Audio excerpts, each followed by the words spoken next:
Assalamualaikum warahmatullahi wabarakatuh. Kembali lagi bersama saya Prasetyo Aditya dan rekan saya Ronaldinho. Saya baru memperkenalkan sebagai Casemiro. Casemiro rambut nggak panjang. Ayo benar juga, itu Ronaldinho ya.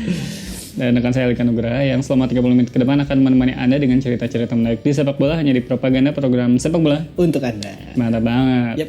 Kak Alika pernah sadar nggak sih kadang ada sebuah klub di mana dia itu kalau para pemain masuk situ kurang bagus, Iya. tapi setelah keluar jadi bagus. Oke, gitu. iya benar. Nah. Kadang saya ngerasa di Persib banyak kayak gitu sebenarnya. Asli. Banyak pemain bagus yang masuk Persib malah jadi kurang Belum ya.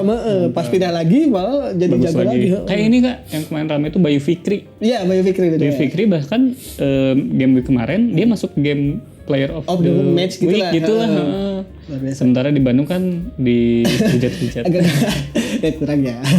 Nah, kalau yang sekarang akan kita bahas ini soal Tottenham Tottenham. Hotspur yang merupakan emang dia tuh tim yang semenjana lah. Oke. Kurang bagus gitu. Jadi emang susah banget nih buat kesebelasan yang terletak di London Utara ini untuk meraih trofi. Jadi Spurs ini emang pernah 2 kali Kak ngejuarai Liga Inggris. Tapi yang terakhir kali mereka melakukannya pada 1961. Waduh. Waktu presiden kita masih Soekarno. Waktu masih berperang lawan Belanda. Nah, trofi terakhir yang mereka raih adalah Piala Liga 2008. Jadi emang udah jauh banget. Nah, di sisi lain Spurs ini kerap merekrut sejumlah pemain potensial sebenarnya yang terbukti udah bersinar di klub lain. Betul. Contohnya Dimitar Berbatov, Luka Modric dan Gareth Bale. Betul. Nah, ketiganya meraih kejayaan ketika mereka harus keluar dari Spurs sebenarnya. Alasannya bukan karena Spurs salah membuang atau menjual mereka, melainkan karena para pemain ini bergabung dengan tim yang mungkin lebih baik aja. Iya. Mereka selalu mencapai puncak permainan setelah keluar dari Spurs. Ya. Dan sebenarnya selain 3 nama tadi nih, berikut adalah sejumlah pemain yang justru bersinar usai tidak ngapa-ngapain di Tottenham Hotspur. Di Spursnya nggak ngapa-ngapain tapi setelah keluar jadi jago. Yang pertama ini ada Darren Bent. Oke. Kalau yang ini dia nggak digigit nyamuk. Apa tuh? Kalau digigit nyamuk jadinya Darren Bentol. Wah, kenapa Bentol dia nama panjangnya? Kalau yang ngondek Kak, Apa tuh? Darren Bent. Boleh gak sih di TV ngomong Ben?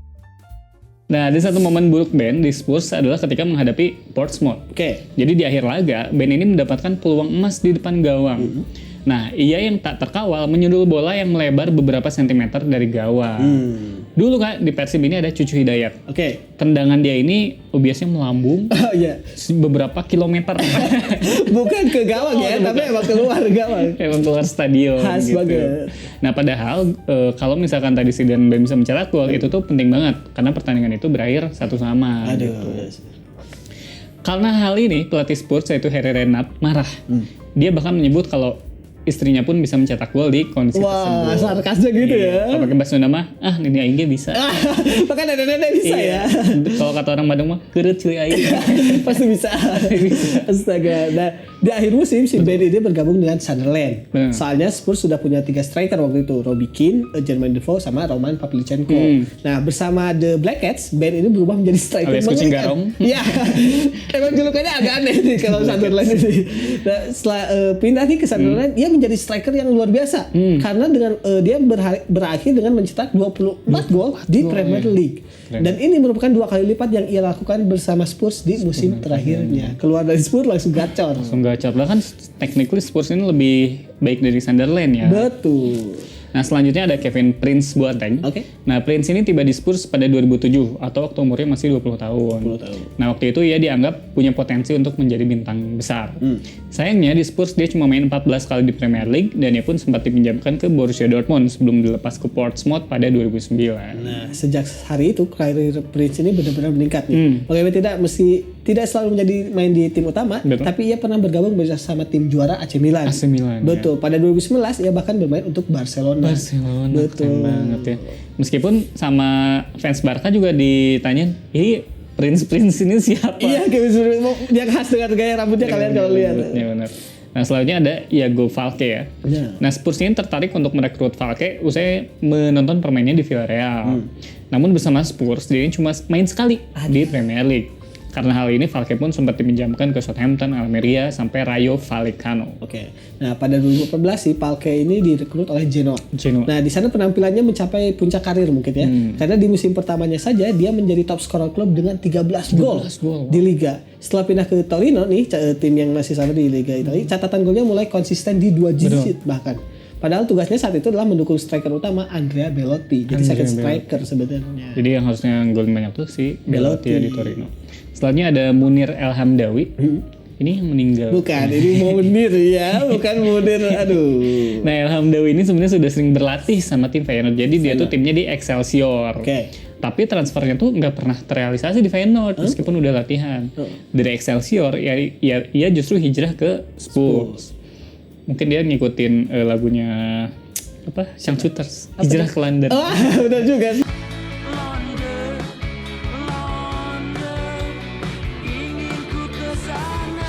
Jadi dia yang pindah ke Spurs aja. Di kontrak selama 3,5 musim, Hamdawi tak pernah sekalipun main di Premier League. Aduh, sedih banget. Nah, pada 2007 ia bergabung dengan AZ Alkmaar yang dilatih oleh Louis van Gaal waktu itu. Secara mengejutkan, AZ Alkmaar ini menjuarai era divisi dengan Hamdawi mencetak 23 gol di liga. Nah, di musim selanjutnya ia masih konsisten dengan mencetak 20 gol di liga yang sama.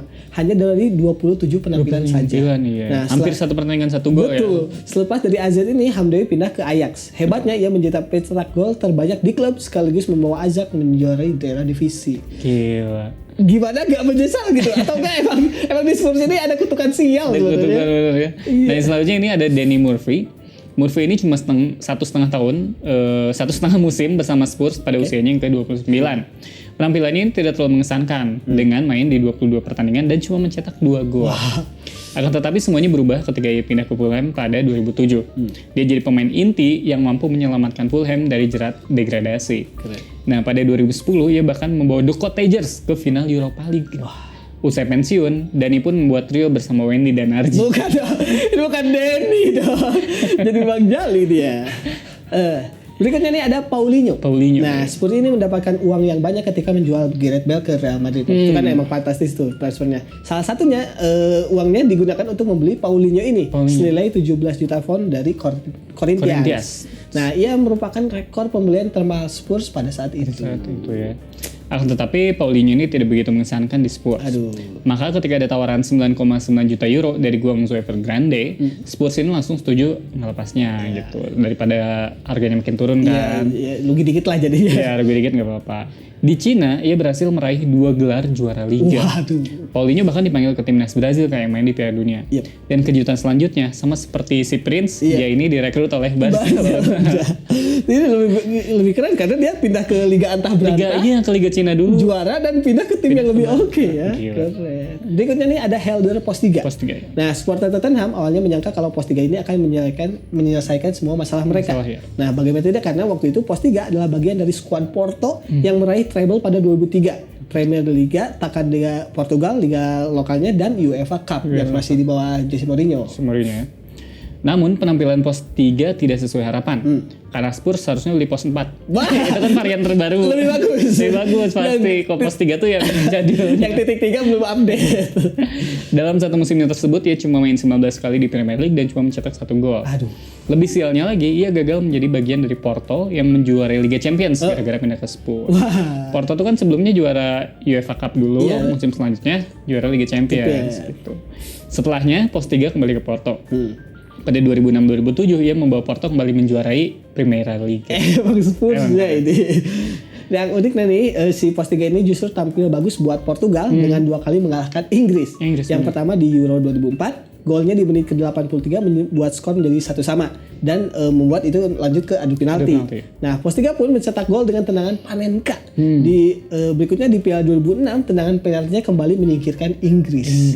Ini kayaknya emang motivasi berlebih karena di negara yang Spurs itu yang membuat dia sial. Kalau di Soreang ya kayak pos 3 itu tuh serem Kak. Karena dijaga provos. Soalnya itu Lanu Sulaiman. Jadi ada pos 1, pos 3. Banyak tuh biasanya yang ini jaga. Jadi kalau misalnya kita bawa motor ya, for information, gak boleh dinaikin Kak. Dituntun gitu sih motornya teh. Serem ya. Serem banget. Nah, sebagai seorang yang selanjutnya ada Bobby Zamora. Sebagai seorang striker tentu mengecewakan ketika Zamora ini cuma mencetak 1 gol dari semua kompetisi. Waduh, striker ya. Padahal sebelumnya ia mencetak 83 gol bersama Brighton and Hove Albion dalam 3 musim. Cuma setengah musim ia pun bergabung dengan West Ham United dan di saat bersamaan West Ham pun melego Devo ke Tottenham Hotspur. Nah, ia berhasil membawa West Ham kembali ke Premier League pada tahun 2005 si Zamora ini. Capaian golnya pun stabil dengan 30 gol selama 4 musim. Puncaknya terjadi saat ia bergabung dengan Fulham pada tahun 2008. Ia turun membawa Fulham ke final Europa League tadi. Yang tadi sama 2010. Kayak si sebelumnya tadi ya. Dia membawa jadi satu bagian dari Fulham itu yang makin gacor gitu. Gacor. Pasti di filmnya ditanya, kamu dari Spurs ya? Iya. Udah paling jelas lah. Diomongin lah pasti itu. Si Prince sama si Paulinho juga pasti ngomong. Betul. Nah, kayaknya ada grup WhatsApp terjadi mantan Spurs. Isinya gibahin tentang Spurs. Selanjutnya ada Juan Voigt. Nah, Voigt ini direkrut dari Estudiantes senilai 8 juta pound. Namun penampilannya tidak menjanjikan. Sepanjang 2017 sampai 2020, dia ini cuma main di 16 pertandingan Premier League dan mencetak 1 gol. Ia pun dipinjamkan ke Villarreal pada musim 2020-2021 sebelum dipermanenkan di musim selanjutnya. Ya, di Villarreal ia meraih trofi Europa League. Europa League sama si ini, siapa? Unai Emery. Unai Emery ya. Betul. Nah, Good evening. Good evening. Good evening. Good evening. Good evening. Good evening. Good evening. Nah, setahun kemudian ia dipanggil ke timnas Argentina di Piala Dunia 2002 dan langsung juara. Luar biasa. Sama Bang Messi ya. Iya, untuk digendong Messi sih. Waduh, berarti ternyata ada sesuatu hal mungkin kayaknya Bang ya. Jadi dia nggak ngapa-ngapain di namanya. Pas pindah ke klub lain makin jago. Saya sih emang agak menyayangkan ketika pemain-pemain jago kayak Harry Kane, Son Heung-min yang bersinar gitu di lewat karir individu tapi secara kualitas tim tidak bisa ngapa-ngapain gitu saya. Hugo Lloris juga. Betul, gara-gara dulu. Aduh, itu tadi ya bahasan kita soal para pemain yang asalnya nggak ngapa-ngapain dan setelah pindah dari Spurs mereka langsung berhasil jadi sesuatu. Jadi mana-mana tetap di Propaganda, program sepak bola untuk Anda. Mantap.